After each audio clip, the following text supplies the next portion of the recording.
Welcome to Buy, Hold, Sell, brought to you by Livewire Markets. My name is Vishal Texnani, and today we're going to talk about 4 beaten down sectors. These are parts of the market which are down, they're out, but can they survive and thrive like Chuck Norris? Joining me to discuss this thematic is Matt Williams from Airlie Funds Management and Sean Fenton from Sage Capital. Welcome to the show, gents. Sean, let's start off with the travel industry. We've got bubble talk everywhere. New South Wales, South Australia, New South Wales, Queensland, hopefully. We're even letting the poor Kiwis into the Northern Territory. I don't know what they're going to do there, but is this the signal? Do you want to now be bullish on the travel sector? I think the medium term you've got to be bullish. COVID's not going to last forever, so it will open back up.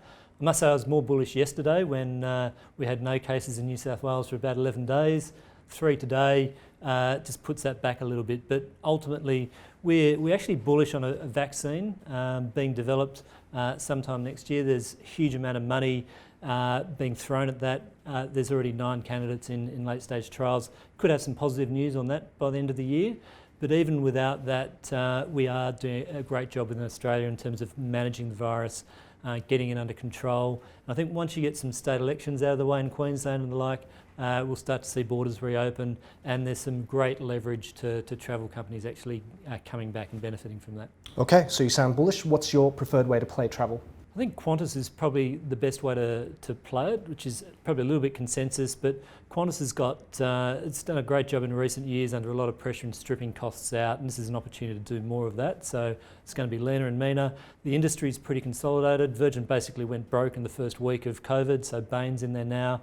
They're going to want to get a return on their investment, so we see a pretty rational domestic duopoly being maintained and that profit pool coming back. Qantas's exposure to international is less than it used to be, so they've actually outsourced a lot of the capital. Their joint service agreements with international airlines, their capital is actually invested in the planes. It's a capital light model, can take a little bit longer to come back, but between domestic travel and a loyalty program that's world class, continues to grow, that's a business we like. So as long as they get through this, they're sort of preserving cash, then there's a quick rebound down the track for them. Okay, Matt, same question to you, but I'm going to frame it in a different way. We've seen this travel bubble stuff happen in Europe after they got their first wave under control. Second wave's well and truly alive, and these countries have started to actually tighten some of their travel restrictions. Is that the risk if you buy into the travel sector now, that potentially you could see borders go back up? Are you bullish or bearish on travel? I'm bullish on domestic travel. I think for the reasons you're talking about, I think international travel is a much different proposition. So yeah, look, I think it's going to be bumpy, pardon the pun. There's going to be spikes in the cases, but before we get the vaccine, as Sean has pointed out, and so there'll be some nervousness and some it'll be difficult navigation period. But I'm bullish on domestic travel. I think it's going to explode, and I think people have got money to spend. They have saved money. There's a lot of stimulus still out there. The budget's helping with the tax cuts. I think domestic travel is just going to go, gangbusters. It's going to go bonkers. So what stock are you investing in to play this sector? Like Sean, Qantas is the best way to play that domestic travel. I think Flight Centre and Webjet much more exposed to international travel. And again, as I said, I think that's going to be much more difficult and much a long road before they get back to any kind of normality in terms of the earnings that they used to have. Okay, so staying with you, Matt, next sector, the REIT market. These companies used to deliver rivers of gold of stable income, but then work from home happened, e-commerce happened. Do you want to now get out of REITs? Are you bullish or bearish on REITs? I'm bullish some REITs. We like Waypoint REIT, which is the old Viva Energy REIT. It owns petrol stations. We think that's a pretty, very solid business, and that's going to, continue. And that is, really, the old style REIT, as you know. It's, just collects the rent and passes it through. And we like the regional shopping centre REIT, SCA. It just owns neighbourhood supermarkets and services around that. Very low exposure to apparel. So we like that. Look, I think the problems in the office and the retail REITs are really well known and well discussed and in the price potentially. And so I think they're interesting, because at the moment you get the sense that the market and investors are taking the sort of the worst case view of how we go back to work and office and retail. So we're having a look at some of those now for the value, if there's any. Vicinity is quite interesting. It's yielding, prima facie, quite a high yield. It's raised money, it's raised equity.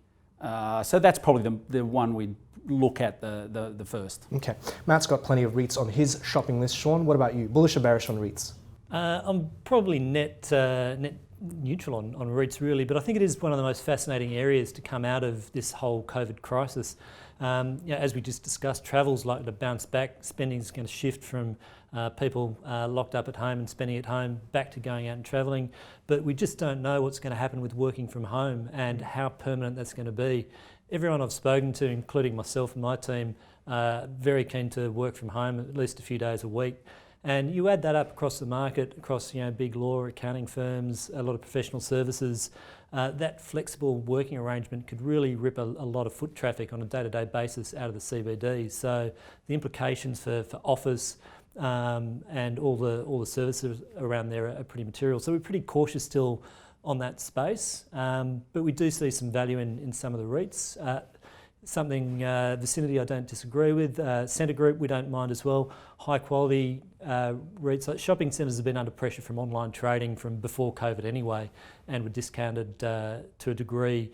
I think people do go back to malls and shopping again once social distancing's ended. So high quality REITs and potentially that shift in spending out to more sort of urban areas as well could be of benefit. So we don't mind that. Probably our preferred exposure is Charter Hall, which really runs a funds management model. They have a lot of vehicles under them, continue to raise money and charge management fees. So. Okay.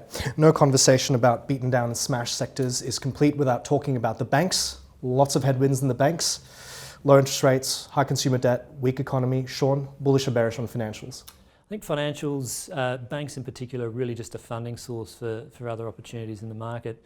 The banks, they're not going to go broke because there's just so much government support out there, forbearance. Even APRA's come to the party in terms of shifting a lot of the accounting rules in terms of what's a bad debt and what's being deferred.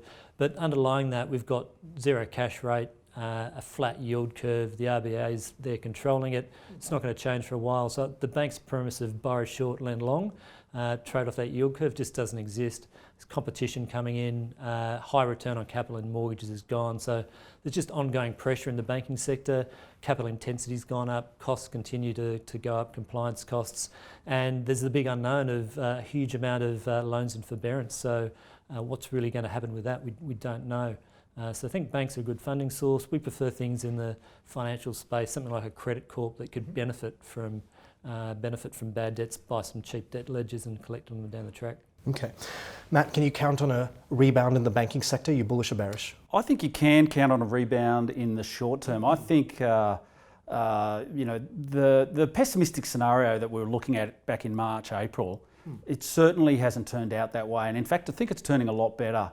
And if we didn't have the Victorian sort of stage 2 lockdown, I think we'd be really looking good. So I can see a point where the bad debt cycle that Sean mentioned is not as bad as what the market has factored in, analysts have factored in. And so I can see a short-term rally. I could see an easy 10% in the banks between now and Christmas for the short-term traders who are watching the show. But I'm sure there's no short-term traders watch this. Of course not. No. Michelle. But I think we could have that, but medium term, look, I think it's tough. Those big factors that you mentioned are out there and not going away. And so the profitability of the banks, to grow is going to be a struggle. Okay. Your preferred pick in the sector? Look, I like CommBank. It's just that retail bank. If you could own one or two businesses, if you could only own one or two businesses in Australia, you had that choice. I'd choose that bank. I'd choose that retail bank. It's just got such a great franchise. Such a big market share, great deposit base. It's well placed. The CommBank. Okay, so saving the worst for last is the energy sector. Now, if the banks have headwinds, boy, does the energy market really have headwinds. You've got a supply shock. Who knows what can happen with demand? Who knows what OPEC can do at any time? A lot of these producers are really struggling, but is it all in the price? Bullish or bearish on energy? I don't know whether I'm bullish or bearish energy. It depends so much on the oil price, and I've never met anyone who can pick that with any certainty regularly. It's just so hard.